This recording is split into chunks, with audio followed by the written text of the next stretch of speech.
बिस्मिल्लाहिर्रहमानिर्रहीम। अस्सलाम वालेकुम दोस्तों, आज मैं आपके लिए लेकर आई हूँ एक बहुत ही मज़ेदार और ताकतवर रेसिपीज़।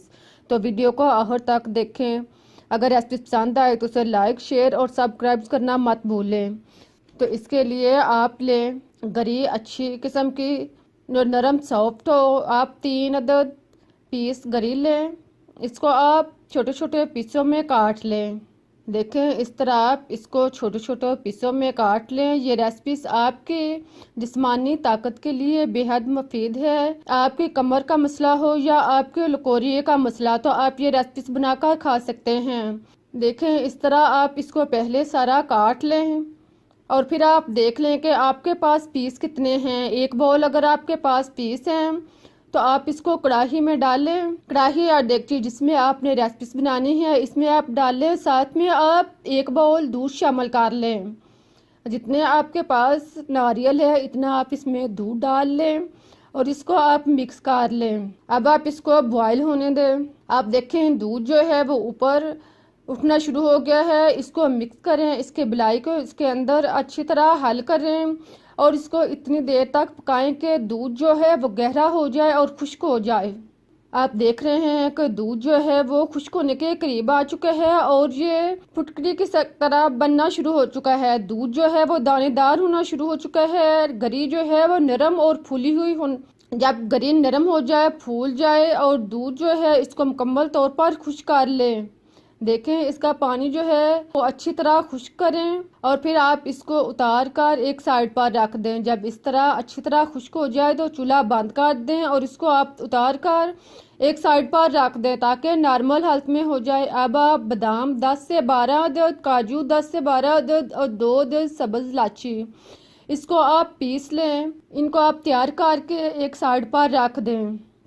गरी को आप पीस लें, ग्राइंड कर लें। इस तरह इसको आप तैयार कर लें। इसको आप इसी तरह बनाकर भी रख सकते हैं। इसको आप रोज़ाना दूध में डालकर इस्तेमाल कर सकते हैं। ये इस तरह भी आपके लिए मुफीद है। लेकिन अगर आप इसको मज़ीद ज़ायकेदार बनाना चाहते हैं तो आप इसको दोबारा से कढ़ाई में डालें और फिर आप इसमें 2 चम्मच देसी घी शामिल करें।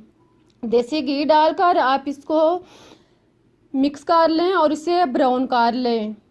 जब गरी जो है वो ब्राउन हो जाए तो आप इसमें आधा कप चीनी शामिल करें। चीनी डालकर आप मिक्स कर लें। जितनी आपके पास नारियल है इससे आप आधी चीनी डाल लें और इसको आप मिक्स कर लें। जब चीनी अच्छी तरह पिघल जाए, इसका पानी खुश्क हो जाए, तो आप इसमें बादाम काजू का पेस्ट शामिल कर दें और इसको मिक्स कर लें।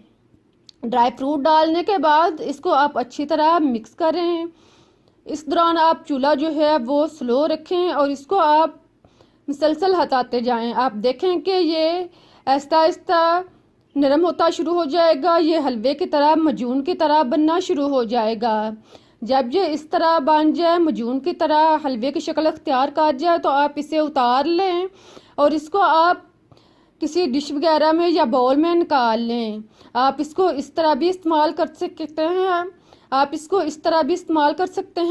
इसको रोज़ाना 1 से 2 चम्मच इससे लें दूध के साथ। बहुत ही मज़ेदार और मुफीद रेसिपी है आपकी थकावट के लिए, जिस्मानी ताकत के लिए। आप इसे बनाकर एक दफ़ा रखें और महीने भर के लिए इस्तेमाल कर सकते हैं। इसके अलावा अगर आप इसको टुकड़ियों में काटना चाहें तो आप इसे डिश में या प्लेट में डालकर इसकी सतह को हमवार कर लें और फिर आप इसको 1 घंटे के लिए छोड़ दें ताकि ये जम जाए। 1 घंटे के बाद आप देखें कि ये सेट हो चुकी है, जम चुकी है। तो अब आप इसको टुकड़ियों में काट लें। इसके आप मुनासिब साइज के टुकड़ियाँ काट लें। पहले आप इसको एक साइड से काटें, फिर आप इसको दूसरी साइड से काट लें। इसके आप चकोर सी या किसी भी शक्ल की जो आपको पसंद हो, इसकी टुकड़ियाँ जो हैं वो काट लें। इसके ऊपर आप बादाम, पिस्ता या काजू, कोई भी ड्राई फ्रूट आप इसके ऊपर रख सकते हैं, लगा सकते हैं। आप देखें, बहुत ही मज़ेदार रेसिपी बर्फ़ी की तरह ये तैयार हो चुकी है। इसको आप बाजार से बेहतर घर में तैयार कर सकते हैं। कितनी अच्छी और मजे की है और ताकत से भी भरपूर है। अब मैं आपको तोड़कर दिखाती हूँ कि ये कितनी नरम, सॉफ्ट और मजे की बनी है। आप खुद देख लें कि ये देखने में ही कितने मजे की लग रही है और ये ताकतवर भी बहुत है। उम्मीद है कि आप लोगों को रेसिपी पसंद आई होगी। अगर आपको रेसिपी अच्छी लगी है तो इसे लाइक करें, चैनल को सब्सक्राइब करें, शेयर करें। मुझे इजाजत दें, फिर मिलते हैं एक नई और मजेदार रेसिपी के साथ। तब तक के लिए अल्लाह हाफिज।